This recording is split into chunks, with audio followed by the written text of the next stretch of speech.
Good morning. हमारा जो next chapter है मतलब हम स्टार्ट करने वाले हैं अब एसएसटी का चैप्टर। हमने दो चैप्टर मेंटल एबिलिटी का बना चुका, तो अब हम स्टार्ट करने वाले हैं ज्योग्राफी या फिर बोल सकते हैं एसएसटी का ज्योग्राफी चैप्टर, जिसका नाम है रिसोर्स एंड डेवलपमेंट। अभी तक हम जो पढ़ते आ रहे थे वो रिसोर्स की डिफिनीसन पढ़ते थे, ठीक है, पर वो अधूरी डिफिनीसन थी, तो उस डिफिनीसन को हम इस वीडियो में पूरा करेंगे और पढ़ेंगे रिसोर्स के बारे में और उनके डेवलपमेंट के बारे में। ये चैप्टर और इम्पॉर्टेंट हो जाता है क्योंकि हम इसमें उनके डेवलपमेंट पढ़ेंगे, ठीक है। चलिए स्टार्ट करते हैं। तो सबसे पहले आता है व्हाट इज़ रिसोर्स, ठीक है। मैं बात करूँ तो what is resource, what is resource, ठीक है। अभी तक आपने क्या पढ़ा था, everything available in our environment which satisfy our need is called resource, है ना। पर आपने सिर्फ जो पढ़ा था अभी तक वो सिर्फ इतना ही पढ़ा था, ठीक है। पर जो ये जो डिफिनीशन जुड़ गई हैं तीन, ये नहीं है। तो चलिए इसके बारे में पढ़ते हैं। इसे कह सकते हैं एक सिंपल डिफिनीशन है, ठीक है। Everything which is available in our environment and which satisfy our need is called resource. ये सिंपल डिफिनीशन हो गई कि मतलब जो भी हमारे इन्वायरमेंट में है और जो हमारे नीड को सेटिस्फाई कर रहा है उसको हम रिसोर्स बोलते हैं, ठीक है। पर इट शुड बी, मतलब कुछ कंडीशंस हमने जोड़ दिए, ठीक है। कंडीशंस, हमने कुछ कंडीशन जोड़ दी उसके डिफिनीशन में। तो जो पहली कंडीशन है, it should be technologically accessible, मतलब वो टेक्नोलॉजिकली एसेसेबल होना चाहिए। दूसरा, कल्चरली एक्सेप्टेबल, मतलब कल्चर के लोग, मतलब सोसाइटी के लोग उसको एक्सेप्ट करें, कल्चरली एक्सेप्टेबल होना चाहिए। और जो तीसरा पॉइंट है, इकोनॉमिकली फीजेबल होना चाहिए, मतलब ये नहीं कि बहुत महंगा आपने सामान ला दिया और बोल दिया रिसोर्स, नहीं, तो सब लोग, हर इकोनॉमिक, हर वर्ग के लोग उसको यूज़ कर सकें, उसको हम बोल सकते हैं मतलब इकोनॉमिकली फीजेबल। तो एक इसमें एक वो दिया है, एक एग्जांपल मैंने लिया है, उसको पढ़ते हैं, ठीक है। लाइक सोलर कुकर, मतलब एक सोलर कुकर का मैंने एग्जांपल लिया है। It is technologically accessible but not culturally acceptable, मतलब कि वो टेक्नोलॉजी की मदद कर रहा है, मतलब एसेसेबल है, ठीक है, टेक्नोलॉजिकली एसेसेबल है, पर कल्चरल में उसको एक्सेप्ट नहीं किया गया। क्यों एक्सेप्ट नहीं किया गया? सबसे मेन प्रॉब्लम इकोनॉमिकली फीजेबल है, क्योंकि इसका जो रेट है वो काफ़ी महंगा है, ठीक है। सिलिकॉन प्लेट जो आती है उनका रेट काफ़ी महंगा है। तो ये दोनों पॉइंट ये इंटरकनेक्टेड है। अगर कल्चर में एक्सेप्ट नहीं किया गया, मतलब कहीं ना कहीं जो उसका 100% नहीं पर 70 to 80% वो इकोनॉमिकली मतलब हाई होगा, हाई रेट्स का होगा, ठीक है।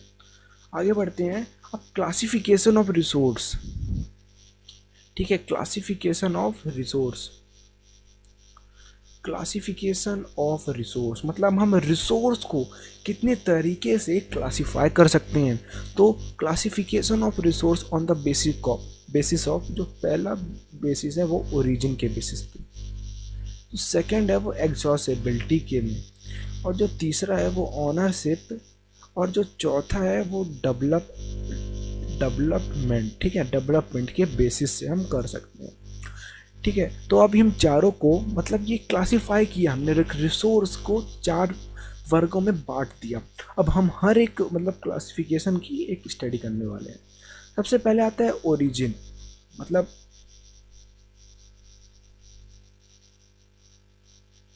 ओरिजिन कहाँ से है, ओरिजिन, ठीक है। तो पहला है बायोटिक और दूसरा है एबायोटिक। हम अगर हम मतलब ओरिजिन लेके चलते हैं तो उसके 2 पार्ट हो जाते हैं, एक बायोटिक और एक एबायोटिक। तो बायोटिक में जितने भी लिविंग बींग्स हैं वो सब बायोटिक में आते हैं, और जितने भी नॉन लिविंग थिंग हैं वो एबायोटिक में आते हैं। सिंपल डिफिनेशन तो पढ़ लेते हैं। Obtain from biosphere and have life, मतलब कुछ लाइफ हो, मतलब वो लिविंग थिंग हो, जैसे फ्लोरा हो गया, फौना हो गया, फिशरीज हो गया, लाइफ स्टॉक हो गया, ह्यूमन बींग्स, सब हो गए।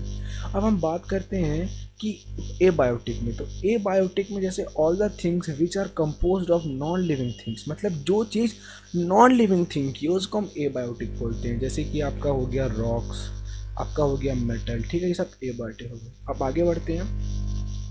अब एग्जॉस्टेबिलिटी के हिसाब से, मतलब एग्जॉस्ट हो जाए, कौन जल्दी एग्जॉस्ट होगा? आपने सुना होगा रिसोर्स को बचा के रखिए, मेनली मतलब पेट्रोल्स को, कि वो ख़त्म हो जाएंगे। क्यों? क्योंकि वो एग्जॉस्ट मतलब ख़त्म हो जाएंगे।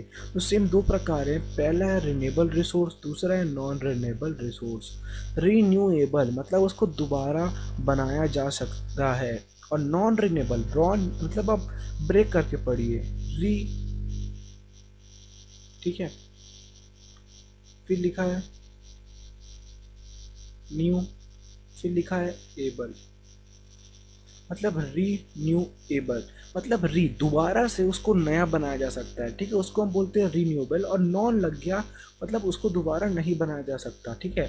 Resource that can be renewed and recycle, जो रिसोर्स को हम रीन्यू दोबारा बना सकते हैं और रिसाइकल कर सकते हैं, उसको हम बोलते हैं रिन्यूएबल रिसोर्स। और resource which can not be renewed millions year, मतलब अगर कोई भी मैंने एग्जांपल ले लिया, फॉसिल फ्यूल को अगर मैं ख़त्म कर देता हूँ तो मेरे को मिलियंस ईयर वेट करना पड़ेगा उसके दोबारा बनने का, ठीक है। फिर रिन्यूएबल रिसोर्स आपके दो में फिर बटा हुआ है, एक कंटिन्यूस, एक फ्लो, मतलब एक कंटिन्यू बह रहा है, जैसे वाटर हो गया वो कंटिन्यूस फ्लो हो रहा है, तो वो एक कंटिन्यूस हो गया फ्लो, जैसे नेचुरल आपका फॉरेस्ट हो गया, ये सब उसमें आते हैं। अब देखते हैं ऑनरशिप, मतलब ऑनर कौन, उसका वो है मालिक, ऑनरशिप। तो पहला है आपका इंडिविजुअल रिसोर्स। इंडिविजुअल से नाम ही समझ में आ रहा, मेरा खुद का, स्वयं का। The resource which are owned by privately, individual मतलब सिर्फ वो एक का हो, एक इंडिविजुअल पर्सन का हो, उसको हम बोलते हैं इंडिविजुअल रिसोर्स। जैसे कि आपका मोबाइल हो गया, लैंड हो गया, ठीक है। फिर जो कम्युनिटी का हो, फिर नेशनल जो पूरे नेशनल का हो, इंटरनेशनल जो पूरे इंटरनेशनल का हो। इसको हम डीप स्टडी अगले वीडियो में करेंगे। अभी